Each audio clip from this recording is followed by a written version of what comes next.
Pose with the bands. Pose with the pose with the pose with the bands. Pose with the pose with the pose with the bands. Pose with the bands. Pose with the bands.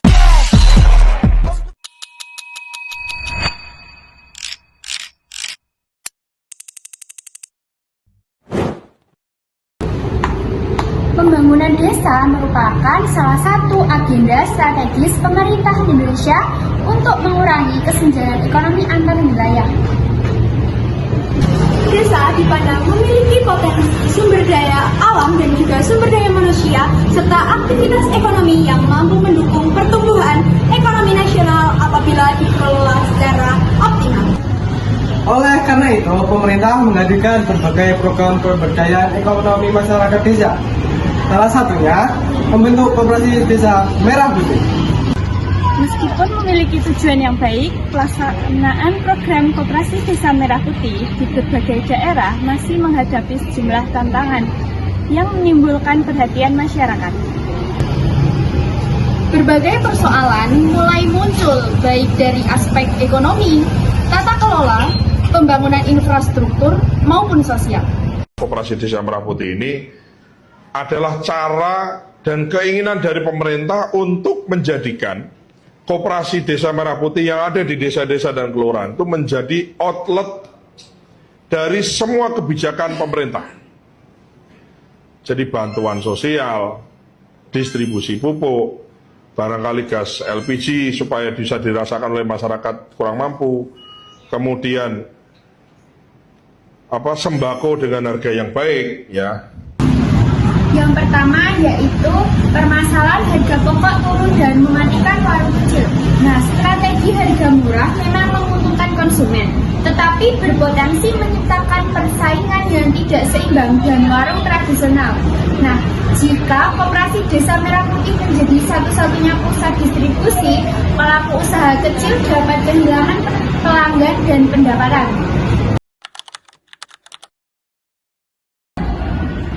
Solusi dari permasalahan tersebut yaitu Koperasi Desa Merah Putih sebaiknya tidak diposisikan sebagai pesaing warung kecil, melainkan sebagai pemasok bagi warung desa. Warung dapat membeli barang dari Koperasi Desa Merah Putih dengan harga grosir, lalu menjual kembali kepada masyarakat. Nah, pemerintah juga perlu melakukan pedoman agar Koperasi Desa Merah Putih tidak melakukan praktik harga yang merugikan usaha mikro, serta mendorong kemitraan dengan UMKM lokal.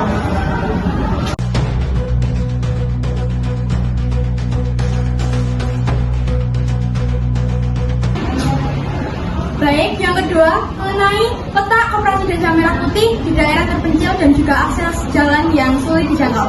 Pemilihan lokasi yang kurang strategis mengurangi akses masyarakat, juga meningkatkan biaya distribusi serta menyebabkan fasilitas tidak dimanfaatkan. Oleh sebab itu, hal ini menunjukkan lemahnya perencanaan berbasis kebutuhan masyarakat.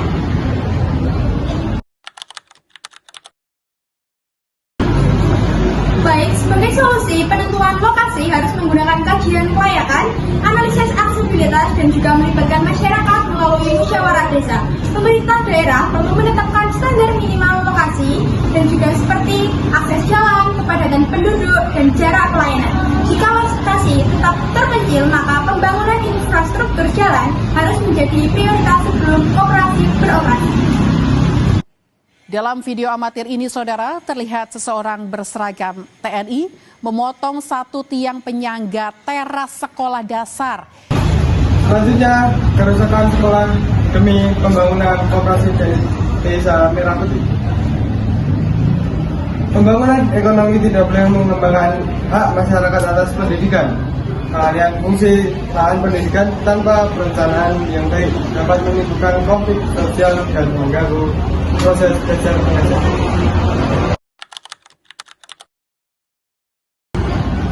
Solusinya, pemerintah harus menerapkan prinsip analisis dampak sosial sebelum menentukan lokasi pembangunan.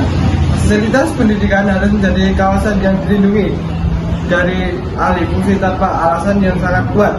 Jika relokasi tidak dapat dihindari, sekolah pengganti harus dibangun dan siap digunakan sebelum tahunan lama dialihkan.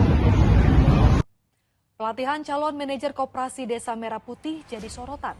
Meninggalnya Nola Diasari menambah daftar meninggalnya peserta SPPI, program Koperasi Desa Merah Putih. Ketidakjujuran dalam pemilihan pegawai Koperasi Desa Merah Putih. Pemilihan yang tidak transparan seperti adanya nepotisme atau titipan jabatan dapat menghasilkan pengelolaan yang tidak kompeten. Dampaknya adalah rendahnya profesionalisme dan menurunnya kepercayaan masyarakat terhadap koperasi.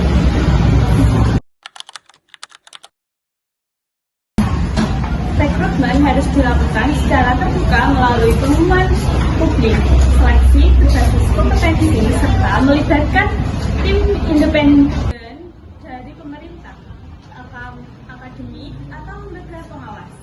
Hasil seleksi beserta nilai peserta perlu dipublikasikan sebagai bentuk transparansi. Selain itu, perlu tersedianya mekanisme pengaduan apabila ditemukan dugaan kecurangan. Mengapa tentara kerap terlibat dalam pembangunan Koperasi Desa Merah Putih? Pembangunan Koperasi Desa Merah Putih ditugaskan oleh pemerintah kepada PT Agrinas Pangan Nusantara dalam. Terakhir, ada TNI difungsi yang ikut campur dengan urusan sipil, yaitu keterlibatan aparat TNI dalam program ekonomi sipil dapat menimbulkan pertanyaan mengenai pembagian kewenangan, akuntabilitas, dan tata kelola pemerintahan apabila tidak sesuai dengan ketentuan hukum yang berlaku. Seharusnya pelaksanaan Koperasi Desa Merah Putih perlu dipimpin oleh pemerintah sipil dan pengurus koperasi sesuai kewenangannya. Jika terdapat keterlibatan TNI, perannya harus dibatasi pada tugas yang memiliki dasar hukum yang jelas. Misalnya, dukungan logistik atau penanganan kondisi tertentu yang diatur oleh peraturan perundang-undangan.